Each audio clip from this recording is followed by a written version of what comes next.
लेकिन उस्मान के सामने हकीकत आ गई है कि उसकी माँ बहन ने उसे झूठ बोला है। अब साथ ही साथ काशफा का शोहर भी सारी की सारी हकीकत खोलकर उस्मान के सामने रख देता है कि तुम्हारी बीवी बहुत अच्छी है, पहले तुम्हारी भाभी के साथ बहुत बुरा किया इन्होंने, उसका बच्चा तक मार दिया और अब तुम्हारा घर बर्बाद कर रहे हैं ये लोग, इनकी बातों में मत आओ। ये सुनकर उस्मान के पांव तले से जमीन निकल जाती है। ये कैसी बातें कर रहे हैं आप भाई, क्या वाकई ऐसा है? तो वो यकीन दिलाता है कि हाँ ऐसा है, ये बहुत साजिशी है। तुम ऐसा करो, अपनी बीवी को लेकर अलग हो जाओ, तुम्हारे लिए इससे बेहतर और कोई ऑप्शन नहीं है। उस्मान जो कि बेहद परेशान है वो वापस आता है रिदा की तरफ। रिदा से आकर माफी मांगता है और कहता है कि मुझे माफ कर दो, मुझे तुम पर इल्जाम नहीं लगाना चाहिए था। रिदा कहती है क्या वाकई आपको अपनी गलती का अंदाजा है कि आपने मुझ पर बोहतान लगाया है? आप मेरे साथ ऐसा कैसे कर सकते हैं उस्मान, मैंने तो सिर्फ आपसे मोहब्बत की है। तो उस्मान उसके आगे हाथ जोड़ता है कि मुझे माफ कर दो, मुझे अपनी मोहब्बत पर यकीन करना चाहिए था। रिदा बहुत ज्यादा खुश है। वो कहती है कि उस्मान मुझे अब आपसे कोई गिला नहीं है।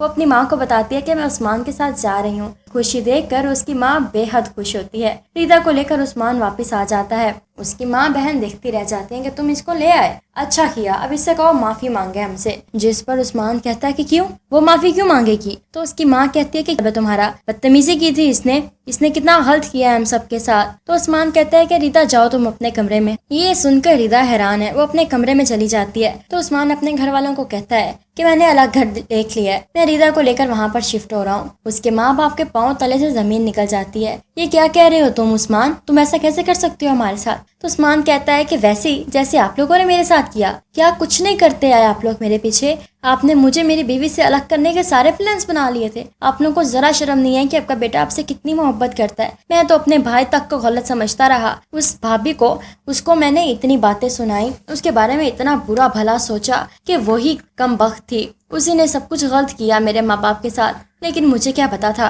कि सबके पीछे मेरे अपने माँ बाप का हाथ है। उसके माँ बाप सुनकर हैरान है कि ये क्या कह रहे हो। उस्मान अपने कमरे में आता है, रिदा से कहता है कि पैकिंग करो, हम कल जा रहे हैं। तो रिदा कहती है कि वो आपके माँ बाप हैं, आप उनको ऐसे कैसे छोड़ सकते? तो उस्मान कहता है कि तुम इतनी अच्छी कैसे हो, लेकिन हम जा रहे हैं यहाँ से। उस्मान रिदा को लेकर अगले दिन ही चला जाता है। काशफा के सर सारे काम आ जाते हैं। वो वापस अपने ससुराल चली जाती है ताकि उसे इन कामों से जान छूट सके। अब उसके माँ बाप अकेले हैं। वो रोते हैं, पछताते हैं कि उन्होंने कितना गलत किया। वो उस्मान के घर आते हैं, रिदा से हाथ जोड़कर माफी मांगते हैं। रिदा माफ कर देती है और उस्मान से कहती है कि आप भी माफ करते हैं, हम वापस चले जाएं। वापस आ जाते हैं। इधर से सादिया और अनीक भी बेहद खुश हैं। व्यूअर्स, आप लोग को ये ड्रामा स्टिल कैसा लगा